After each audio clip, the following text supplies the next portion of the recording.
Bienvenidos. Hoy abordaremos el tema 4 sobre el Estado. Para iniciar el estudio del Estado y su significado es necesario tener en cuenta dos elementos determinantes. Estos son el elemento histórico y el elemento jurídico. En cuanto al elemento histórico, debemos tener claro que el concepto de Estado se ha venido desarrollando por etapas a lo largo de la historia. Así nos encontramos con la concepción del Estado antiguo. Aquí podemos observar nosotros a la polis griega, la civitas romana, el Estado feudal. En el Estado moderno encontramos el absolutista, el liberal de derecho y social de derecho.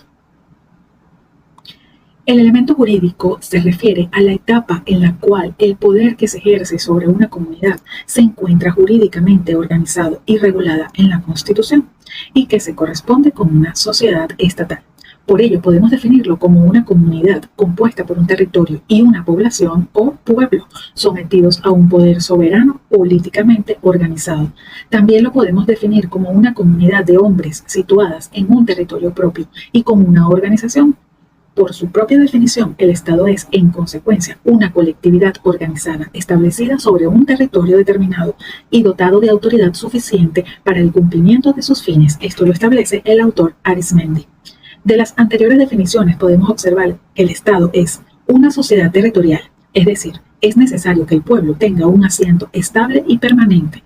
Si entendemos que las condiciones existenciales de todo Estado es el conjunto de realidades que tienen carácter necesario para su existencia, entonces estas serían las siguientes: el territorio, la población, el pueblo, el poder y el gobierno. En cuanto al territorio, es el espacio físico, terrestre, marino, fluvial, aéreo, sobre el que se proyecta el poder soberano o jurisdicción del Estado y en el que ostenta el derecho exclusivo a ejercer sus funciones. En este sentido, todo Estado debe contar con un complemento necesario, con un espacio aéreo, ya que no todos los estados cuentan con un espacio marino. Lo esencial radica en la existencia de un territorio. Este debe ser cierto y básicamente estable, aunque sea reducido en tamaño. Lo importante en cuanto a este elemento constitutivo es la constancia, lo suficientemente cierto de su existencia. Contar con un territorio definido no implica inexcusablemente un territorio reconocido, delimitado y menos aún demarcado en su totalidad. Ahora hablaremos de la población. Esta es la base personal de ejercicio de ciertas competencias del Estado e indica la vinculación entre el Estado y un conjunto de personas. El Estado ejerce competencias en su territorio sobre todos los individuos nacionales y extranjeros, con algunas limitaciones, en este último caso derivadas del régimen de extranjería y de la protección diplomática. Ahora vamos a establecer algunas diferencias entre población, pueblo y nación. La población, como vimos, es la condición existencial del Estado, integrado por el conjunto de personas que forman la esencia humana del Estado. Este grupo debe estar establecido de forma permanente en un territorio. Debe tener capacidad de formar un cuerpo político con características autónomas para poder hablar de la existencia de este mismo Estado. Ahora bien, la población es la base personal del ejercicio de ciertas competencias del Estado e indica la vinculación entre el Estado y el conjunto de personas. Es el elemento humano perfectamente cuantificable y por lo tanto numéricamente determinable en cualquier momento. Es decir, es un concepto cuantitativo, aritmético, con el cual indicamos la cantidad de seres humanos que habitan el territorio del Estado. Ahora bien, hablemos sobre el pueblo. Este es un grupo humano considerado como una formación cultural con peculiaridades características que determinan su originalidad. Y la diferencia de este pueblo con la palabra nación es que nación es un grupo humano vinculado por una misma lengua, una misma costumbre y unos mismos principios morales que determinan su identidad propia. Hablemos ahora de las funciones del Estado. Estas son los actos que el Estado cumple para alcanzar determinados objetivos y tales funciones en general son tres, a saber, la función legislativa, la función ejecutiva y la función judicial. Hablemos de la función legislativa. Esta es la que formula, crea o modifica la norma jurídica de carácter general para regular las relaciones entre el Estado y los individuos que habitan su territorio, entre las personas que ejercen cargos gubernamentales y las personas que son los gobernados, entre quienes gobiernan y entre quienes son gobernados. Son normas generales de conducta. En cuanto a la función ejecutiva, debemos decir que esta función es donde el Estado procura el bienestar de sus ciudadanos y la satisfacción de las necesidades colectivas, presta los servicios públicos y cuida el cumplimiento de las leyes mediante el mantenimiento del orden público. Es conocida también como función administrativa, encaminada a regular la actividad concreta y tutelar del Estado bajo el orden jurídico. En sentido moderno, el Estado es el promotor del desarrollo económico y social de un país. En cuanto a la función judicial, esta es la aplicación de la norma escrita, la norma jurídica escrita, en los casos particulares cuando surgen discrepancias o conflictos entre los individuos de la sociedad, de esa población, ¿verdad? Denominada también función jurisdiccional, es la actividad del Estado encaminada a resolver las controversias, estatuir o declarar el derecho. La superioridad del Poder Judicial en la sociedad moderna lo coloca como el órgano orientador de la vida jurídica nacional.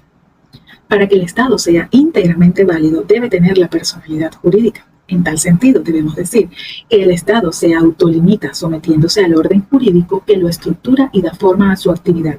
Es sujeto de derechos y deberes, es persona jurídica y en ese sentido es también una corporación ordenada jurídicamente.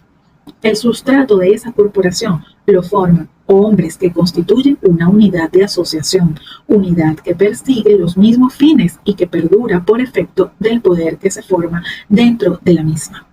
La personalidad jurídica del Estado viene dada en razón de que el ordenamiento jurídico le atribuye derechos y deberes que crean en el hombre la personalidad jurídica y en los entes colectivos la personalidad moral. Es el turno de hablar sobre el espacio geográfico y la división político de acuerdo a lo establecido en la Constitución de la República Bolivariana de Venezuela. Nuestra Constitución establece en el artículo 10 que el territorio y demás espacios geográficos de la República son los que correspondían a la Capitanía General de Venezuela antes de la transformación política iniciada el 19 de abril de 1810, con las modificaciones resultantes de los tratados y laudos arbitrales no viciados de nulidad. Se cumple con ello el principio del uti possidetis iuris, según el cual se deben respetar los límites territoriales que tenían las colonias españolas para el momento de su independencia. Asimismo, vamos a hablar ahora sobre la soberanía y los espacios geográficos. La soberanía plena de la República se ejerce en los espacios continental e insular, lacustre y fluvial, mar territorial, áreas marinas, interiores, históricas y vitales, y las comprendidas dentro de las líneas de bases rectas que ha adoptado o adopte la República. El suelo y el subsuelo de estos, el espacio aéreo continental, insular y marítimo, así como los recursos que hay en ellos, incluidos los genéticos, los de las especies migratorias, sus productos derivados y los componentes intangibles que por causas naturales allí se hallan. El espacio insular de la República comprende el archipiélago de los Monjes, el archipiélago de las Aves, el de los Roques, el de la Orchila, la isla Tortuga, isla La Blanquilla, archipiélago Los Hermanos, la isla de Margarita, Cubagua, Coche, archipiélago de los Frailes, isla La Sola, también el archipiélago de los Testigos, isla de Pato e isla de Aves. Y además las islas, islotes, cayos y bancos situados o que emerjan dentro del mar territorial en el que cubre la plataforma continental o dentro de los límites de la zona económica exclusiva. En cuanto a los espacios acuáticos, estos están constituidos por la zona marítima contigua, la plataforma continental y la zona económica exclusiva. La República ejerce derechos exclusivos de soberanía y jurisdicción en los términos, extensión y condiciones que determinen el derecho internacional público y la ley. En cuanto al espacio ultraterrestre, corresponden a la República derechos en el espacio ultraterrestre suprayacente y en las áreas que son o puedan ser patrimonio común de la humanidad, en los términos, extensión y condiciones que determinen los acuerdos internacionales y la legislación nacional. Esto está contemplado en el artículo 11 constitucional, el cual te invito a leer. De dominio público del subsuelo y de las costas marítimas. Vamos a hablar en este momento.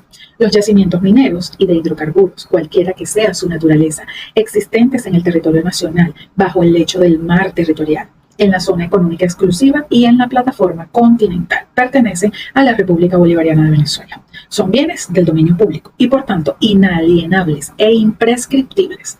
Las costas marinas son bienes del dominio público. Esto lo contempla el artículo 12 constitucional. Igualmente, te invito a leerlo.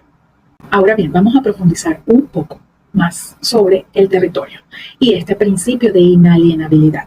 El territorio nacional no podrá ser jamás cedido, traspasado, arrendado, ni en forma alguna enajenado, ni aún temporal o parcialmente, a estados extranjeros u otros sujetos de derecho internacional.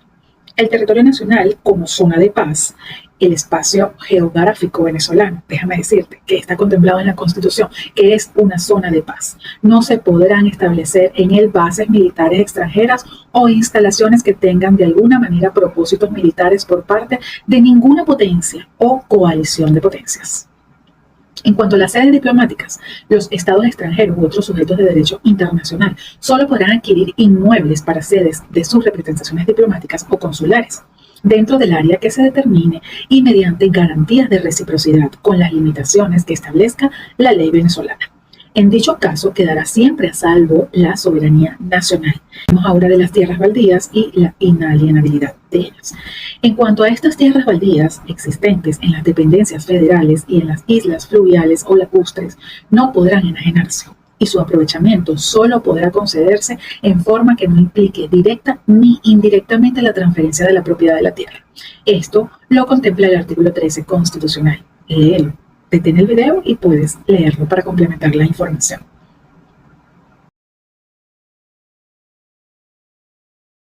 En cuanto al régimen de los nuevos territorios, la ley establecerá un régimen jurídico especial para aquellos territorios que, por libre determinación de sus habitantes y con aceptación de la Asamblea Nacional, se incorporen al de la República. Esto lo contempla el artículo 14 constitucional.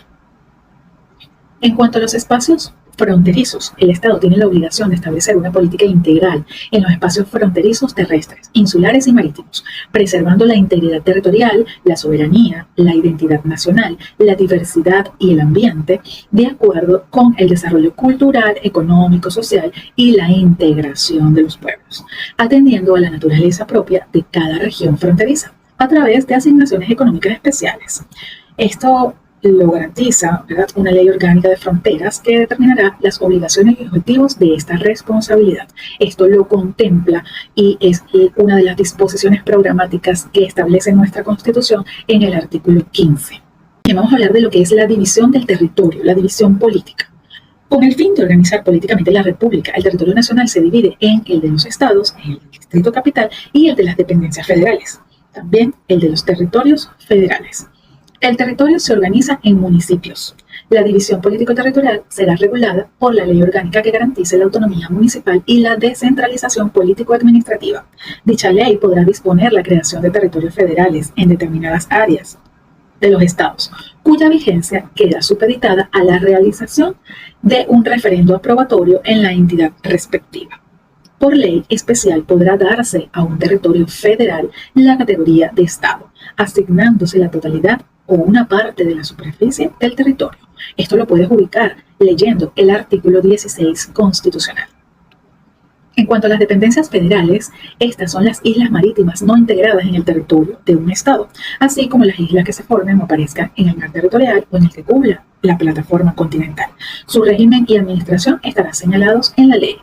Esto contemplado en el artículo 17 constitucional. Puedes detener el video y leerlo para complementar la información. Artículo 18. Aquí nos habla que la ciudad de Caracas es la capital de la República y el asiento de los órganos del poder nacional. Una ley especial establecerá la unidad político-territorial de la ciudad de Caracas que integre en un sistema de gobierno municipal a dos niveles: los municipios del distrito capital y los correspondientes al del estado Miranda. Dicha ley establecerá su organización, gobierno, administración, competencia y recursos para alcanzar el desarrollo armónico e integral de la ciudad.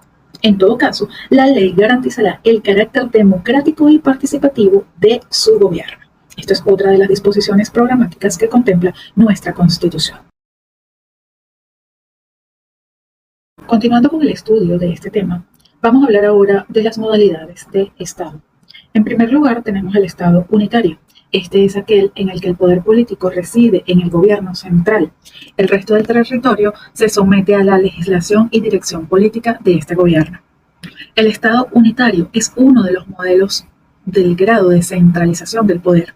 En este grado es el más alto, y ello debido a que el poder se concentra en unas solas manos, en el gobierno central únicamente.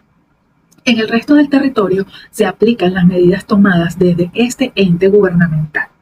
El otro modelo es el federal, por el cual en el mismo país coexisten varios poderes políticos, ejerciendo cada uno sus funciones en un espacio territorial determinado. Dicho esto, los estados unitarios tienen un grado de descentralización, aunque ésta sea solo de alcance administrativo, y algunos de ellos también logran una cierta descentralización. Esto a nivel político, ante la imposibilidad que entraña que una única entidad política se encargue de todas las particularidades del territorio. De ello se encargan entes como los ayuntamientos o las diputaciones, como las denominan en algunos países, cuyo alcance se limita al territorio que les sea asignado. En cuanto al origen del Estado unitario, el más antiguo de esta configuración estatal, la encontramos en el absolutismo. Durante el feudalismo, el poder se encontraba muy disperso. Cada noble ejercía su poder en su feudo, con lealtad al rey. Con el absolutismo y la creación de los estados modernos, los reyes centralizaron en sí mismos todo el poder, dominando a voluntad todos los territorios que quedaban bajo sus fronteras. Así podemos decir que el Estado unitario tuvo su origen en el absolutismo, aunque su funcionamiento actual dista mucho de cómo lo hacían en aquella época. Después del absolutismo y su quiebra fue tras la Revolución Francesa, cuando surge una versión más parecida a lo que conocemos en este artículo. El Estado surgido tras la Revolución fue un Estado fuerte de inspiración jacobina, cuyo máximo principio era la igualdad de todos los ciudadanos de la nación. Con la centralización se buscaba eliminar todo tipo de privilegios y que todos los ciudadanos de la República se sometiesen por igual a las decisiones del Estado, que encarnaba la voluntad general. ¿Qué características posee el Estado unitario? Bueno, en los estados unitarios, como otros tipos, tienen unas características en común. El poder político recae sobre el gobierno central, es decir, el ejecutivo, legislativo y judicial. Estos pertenecen a la misma unidad política. Presentan descentralización administrativa, con el fin de gestionar los recursos más eficientemente. Algunos estados también descentralizan cierto grado del poder político. Suele darse en estados pequeños. Estos estados suelen ser muy homogéneos a nivel cultural y lingüístico. Ahora veamos los tipos de estados unitarios. Existen dos grandes tipos de estados unitarios: el simple o centralizado y el descentralizado. El primero, estaríamos hablando del Estado unitario simple o centralizado, se trata de la forma más pura del Estado unitario, aunque esta pureza suele ser más teórica que práctica. Supone la centralización total, tanto del poder político como del administrativo. En la práctica, debido a cuestiones lógicas, caen en un cierto grado de descentralización, pero este es mínimo. Como ejemplos podemos destacar al Estado de Hungría, Eslovenia y Francia. Ahora hablemos del Estado unitario descentralizado. Este es un Estado cuyo poder de decisión se encuentra en el gobierno central, pero que deja a las unidades territoriales inferiores un gran margen de actuación. El gobierno central, además de tener unas competencias propias y exclusivas, establece un marco general de actuación, dejando a las regiones decisiones como la implantación, la ejecución o la administración de los recursos. Como ejemplo aquí podemos encontrar a países como Colombia, España e Italia, entre otros. Ahora vamos a establecer unas ventajas y desventajas de lo que sería el Estado unitario. En cuanto a las ventajas que derivan de la existencia de un Estado unitario, podemos determinar las siguientes. Fácil aprobación de leyes y políticas. La inexistencia de otros actores políticos y legislativos de orden inferior facilita que la aprobación de leyes y políticas sea más fluida, con ausencia de bloqueos y deliberaciones extensas previas. Hay un menor coste político. Si solo existe una élite política, este menor número de políticos, si lo comparamos con un Estado federal, se refleja en menores costes de personal para el Estado. Existiría una mayor igualdad. Aquí podemos decir que todo el territorio se rija por la misma legislación, elimina los privilegios y las diferencias de oportunidades, igualando todo el territorio. También, como cualquier formulación estatal, tiene una serie de desventajas, y aquí podemos mencionar las siguientes. Menor consideración por las minorías. Los estados suelen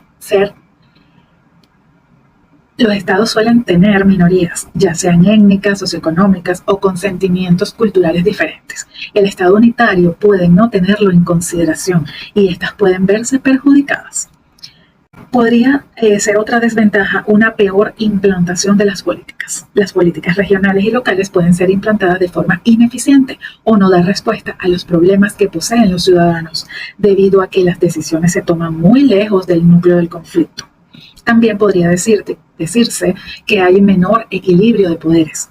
En los estados federales o altamente descentralizados, el poder es compartido. Como consecuencia, los diferentes niveles se controlan entre sí, dificultando un uso autoritario del poder. A continuación, hablemos sobre los tipos o sistemas de gobierno, iniciando por la democracia. La democracia es un modelo de gobierno en el cual el poder decisorio en materia económica, política y social recae sobre la población. Esta emplea dicho poder para elegir a sus representantes y conformar instituciones. En democracia, la dirección que toma un determinado territorio o país es establecida por medio de mayorías sociales existentes entre la población que lo compone. Dichas representaciones populares pueden originarse por medio de sufragios y votaciones de diversas formas. Esto a modo de elecciones territoriales y nacionales para la elección de parlamentos o el uso de un referéndum para una temática en particular.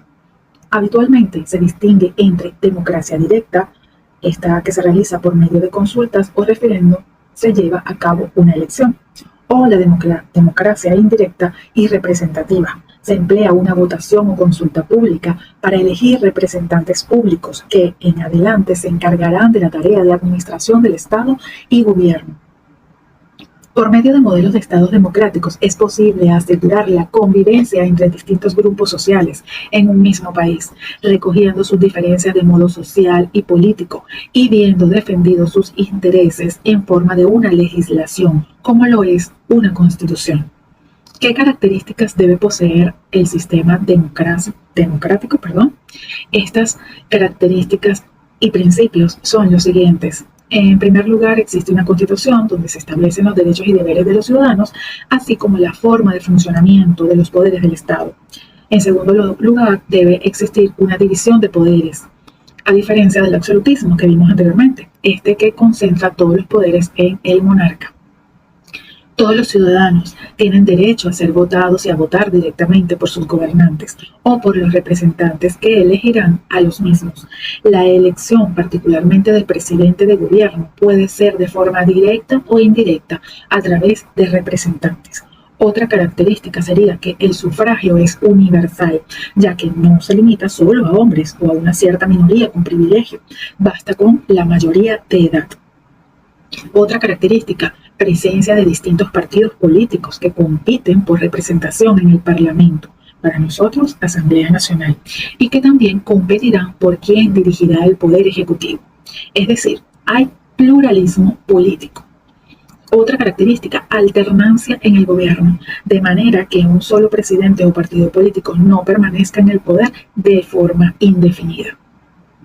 En cuanto a los poderes del Estado, como son el legislativo, ejecutivo, judicial, no solo están separados, sino que son independientes y uno funciona como contrapeso del otro. Y para nosotros en Venezuela sabemos que debemos incluir dos poderes más, que es el electoral y el ciudadano o moral.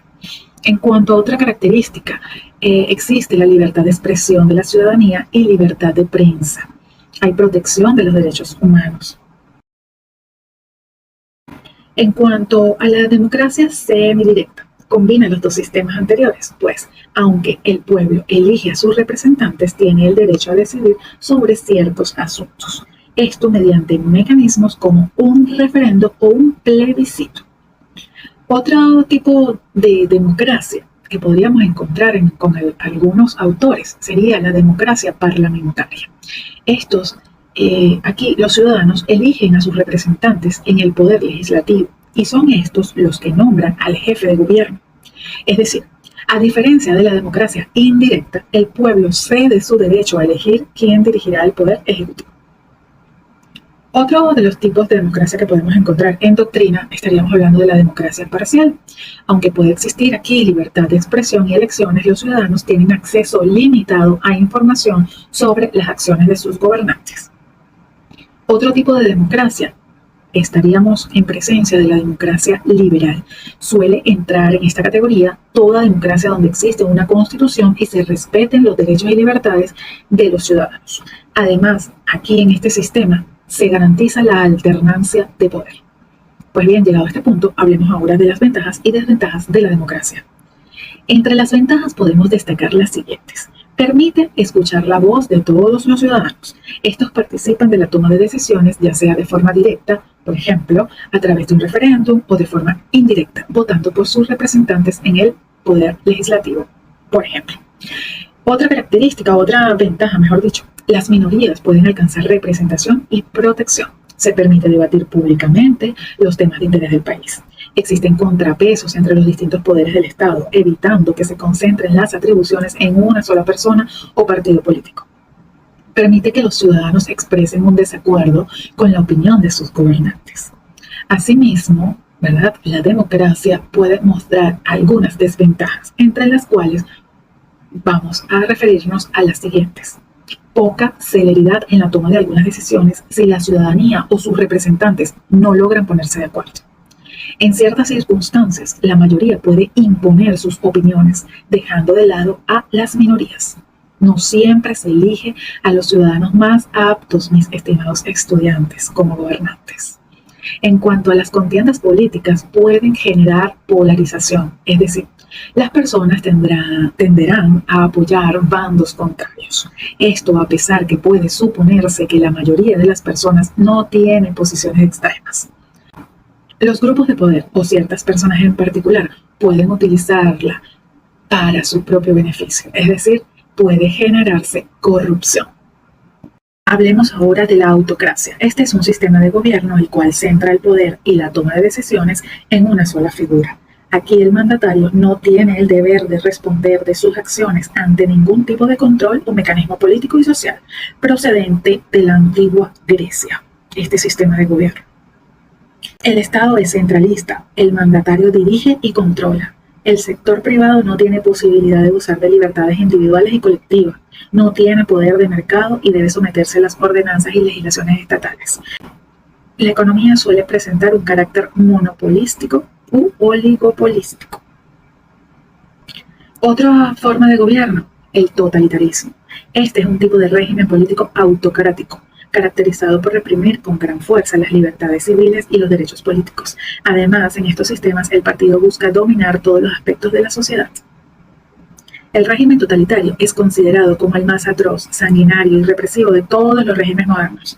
Al contrario que sucede con otras formas de gobierno, este busca revertir los valores y la moral existente con el fin de establecer un nuevo orden social y moral. Aquí, en cuanto a las características, podemos mencionar que es un monopolio del partido, ideología elaborada y directora, movilización extensa a lo largo y ancho del territorio, y se caracterizan también por tener un liderazgo carismático, ese que engancha a la población. Ahora bien, hablemos de lo que es Estado de Derecho. Este es un modelo de orden para un país por el cual todos los miembros de una sociedad, incluidos aquellos en el gobierno, se consideran igualmente sujetos a códigos y procesos legales divulgados públicamente. Es una condición política que no hace referencia a ninguna ley en concreto. Para finalizar, haremos las siguientes consideraciones. En cuanto a la Constitución de la República Bolivariana de Venezuela, define al Estado como una entidad compleja y dinámica, conformada por un conjunto de elementos interrelacionados que garantizan su existencia y funcionamiento. En primer lugar, tenemos que el territorio venezolano, delimitado geográficamente, constituye el espacio físico sobre el cual se ejerce la soberanía estatal y se desarrolla la vida social, económica y política del país. La población, por su parte, es el componente humano fundamental del Estado, conformado por ciudadanos que ejercen derechos y cumplen deberes, y a quienes el Estado debe garantizar el bienestar y la protección. En cuanto al poder o gobierno, la Constitución venezolana establece un sistema democrático y participativo en el cual el pueblo es el titular del poder y lo ejerce directamente o a través de sus representantes. Este poder se distribuye entre los órganos del Estado, cada uno con funciones específicas y complementarias, y a fin de garantizar el equilibrio de poderes y la protección de los derechos fundamentales. En este sentido, el sistema de gobierno venezolano se caracteriza por ser presidencialista, con un presidente como jefe de Estado y de gobierno, y un Congreso, o mejor dicho, Asamblea Nacional, como órgano legislativo. Para finalizar, puedo decir que la Constitución venezolana establece una serie de características distintivas del Estado venezolano, como su carácter federal, descentralizado y participativo. El federalismo implica aquí la distribución de competencias entre el Estado nacional y los Estados federados, garantizando así una mayor cercanía del gobierno a los ciudadanos. La descentralización busca fortalecer las instituciones locales y promover el desarrollo regional, así como la participación ciudadana se concibe como un mecanismo fundamental para garantizar la legitimidad del poder político y la construcción de una sociedad más justa y equitativa. En conclusión, el Estado venezolano, tal como lo define nuestra Constitución, es un ente dinámico y en cuyo constante evolución, cuyo objetivo principal es garantizar el bienestar y la felicidad de todos los venezolanos. Hasta aquí nuestro tema del día de hoy, el cual te invito a estudiar a profundidad, leer los artículos establecidos en nuestra Constitución y, por supuesto, no te olvides de leer un poco en la doctrina nacional e internacional para complementar la información. Hasta pronto, nos vemos en un próximo video.